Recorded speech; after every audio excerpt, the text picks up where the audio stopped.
এবারের ক্রিসমাস মানে 2024 সালের ক্রিসমাস আমরা যেভাবে কাটালাম আজকে তারই ছোট ছোট অংশ শেয়ার করছি আপনাদের সাথে।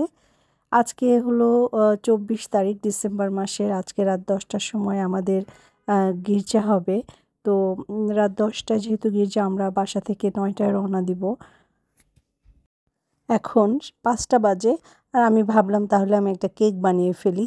আর ঘরে যেহেতু অরেঞ্জ ছিল, আমি 2টো অরেঞ্জ, 2টা ডিম আর ময়দা, বেকিং পাউডার এগুলো দিয়ে আমি একটা কেক বানাচ্ছি। আসলে নিজের হাতে বানানো জিনিস খেতেই মজা লাগে।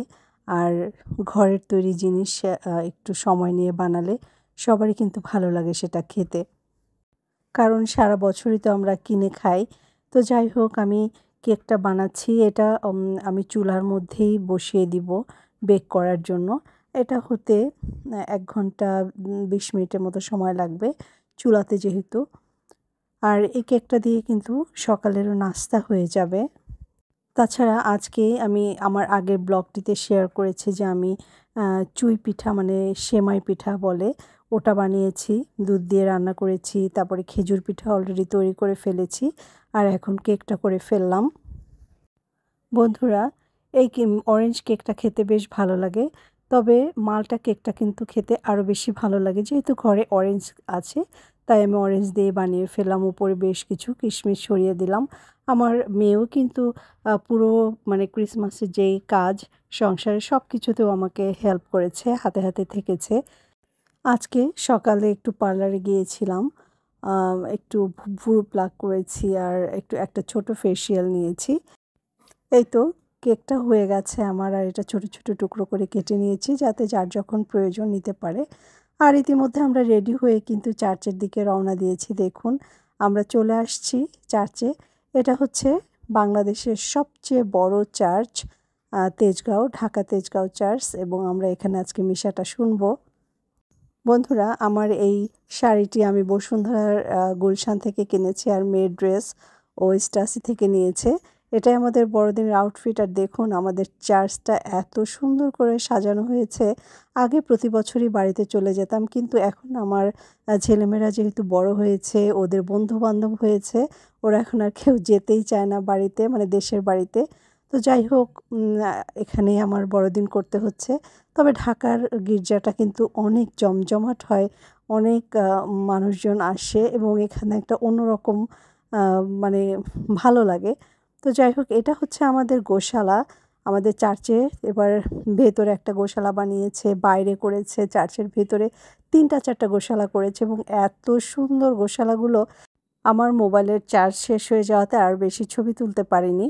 তারপরে বাসায় ফিরে এসেছি আর এটা হচ্ছে আমার বাসার গোশালা। আমি ক্রিসমাস ট্রি সাজিয়েছি আর এখানে 2টা মোজা আছে। এই মোজাতে আমি ছোটোবেলা থেকে ওদের জন্য গিফট রাখতাম। আমার বাচ্চারা সবাই ঘুমিয়ে গেছে, এখন প্রায় রাত 3টা বাজে। তো আমি এখন ওদের জন্য গিফট রেখে দিব। ছোটোবেলায় ওদের জন্য পুতুল অথবা গাড়ি এগুলো রাখতাম, কিন্তু এখন টাকা রেখে দেই বেশ কত বছর ধরে, যাতে করে ওরা ক্রিসমাসটা এটা দিয়েই মানে এনজয় করতে পারে। ওদের জন্য এখন আমি টাকাটা রেখে আমিও শুয়ে পড়বো, কারণ সারাদিন অনেক কাজ হয়েছে এবং শরীরটাও টায়ার্ড লাগছে। আর কালকে সকালে আমাদের এখানে 9টায় গির্জা হবে, মানে বড়দিনের 25 তারিখ, আগামীকাল 25 তারিখের গির্জাটাই হচ্ছে বড়দিনের মেইন গির্জা। আর এটাই আসলে অংশগ্রহণ না করলে বড়দিনের আনন্দটা পরিপূর্ণ হয় না। 25 তারিখ সকালে গির্জা না গেলে যেটা হয় যে আমি সব কিছু করলাম, রান্নাবান্না, খাওয়া দাওয়া, আয়োজন সবই করলাম, জাঁকজমকতার সাথে আমার দিনটা পার করলাম, কিন্তু আমি মেইন গির্জাটাই করিনি।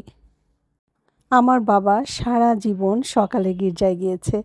এই তো, গুড মর্নিং এভরিওয়ান, সবাইকে মেরি ক্রিসমাস। আমি এখন চা আর আমার সেই বানানো পিঠা, কেক দিয়ে নাস্তা করে গির্জায় চলে এসেছি। তেজগাঁও গির্জাটা অনেক বড় আর রাতের থেকেও সকালে বেশি মানুষ হয়েছে। আমি মানে এখানে অবাক হয়ে গিয়েছি যে সকালে এত মানুষ হয়েছে। খুবই শান্তি লেগেছে। এখন বাসায় চলে এসেছি। মানে রাতে গির্জা করেছি, সকালে গির্জা করেছি। আমার পরিপূর্ণ বড়দিন হয়েছে। এবার আমি রান্নায় চলে আসছি। আজকে দুপুরে হবে মাটন কাচ্চি বিরিয়ানি। আর এই কাচ্চি বিরিয়ানিটা আমি করব রাঁধুনি মশলা দিয়ে। আশা করি এটার রেসিপি আপনারা পরে একটা ভিডিওতে পেয়ে যাবেন। আর আমি মাটনগুলো ভালো করে ধুয়ে বড় বড় পিস করে এটা পানি ঝরাতে দিয়েছি। বন্ধুরা, এই তৃতীয়বারের মতো আমার বাসায় কাচ্চি বিরিয়ানি রান্না হচ্ছে, মানে আমি নিজেই রান্না করছি। তো প্রথম দুটো করেছি, আজকের এটা আমি রেসিপি আকারে শেয়ার করব। আপনারা চাইলে পরবর্তীতে আমার চ্যানেল থেকে দেখে নিতে পারেন। মানে দুটো করে যে আমার অভিজ্ঞতা হয়েছে সেটার আলোকেই আমি এখন রেসিপি শেয়ার করব। মূলত আমি যেটা জানি না সেটা কখনো রেসিপিতে দেই না। আমি যেটা করে একদম মানে অভ্যস্ত এবং সুন্দর হয়, কেবল তখনই আমি এটা রেসিপিতে শেয়ার করি। বর্তমানে বলা যায় যে আমি কাচ্চি রান্না একদম এক্সপার্ট। অনেক সুন্দর কাচ্চি হয়, নিচে কখনোই মাংস লাগে না এবং খুবই সফট হয়। বন্ধুরা, আপনারা হয়তোবা অনেকেই মিক্সড আপ করে ফেলেন কাচ্চি বিরিয়ানি আর পাক্কি বিরিয়ানি, এই দুটো।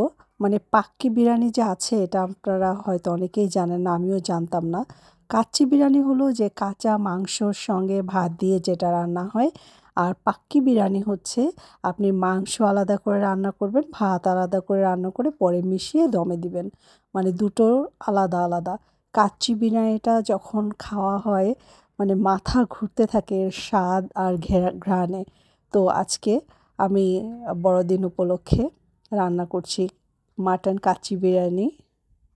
আমার বড় ছেলের পছন্দ খাসির মাথা, এটা আগামীকালকে রান্না করব ওর জন্য।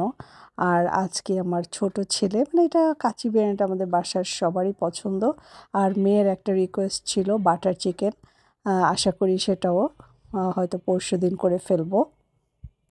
বন্ধুরা, আজকে প্রথমবারের মতো যারা আমার চ্যানেলে জয়েন করেছেন, প্রথমবার আমার ভিডিও দেখছেন, সবাইকে ওয়েলকাম জানাচ্ছি। তাদেরকে মেরি ক্রিসমাস।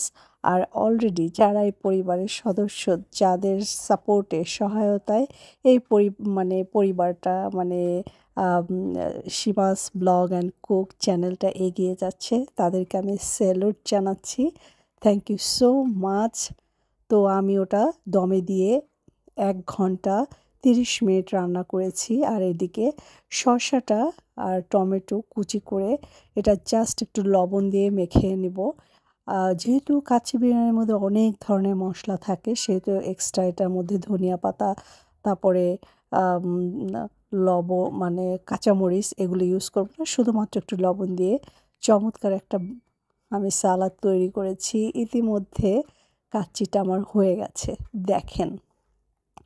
প্রফেশনাল একদম শেফের মতোই আমার রান্নাটা আজকে হয়েছে।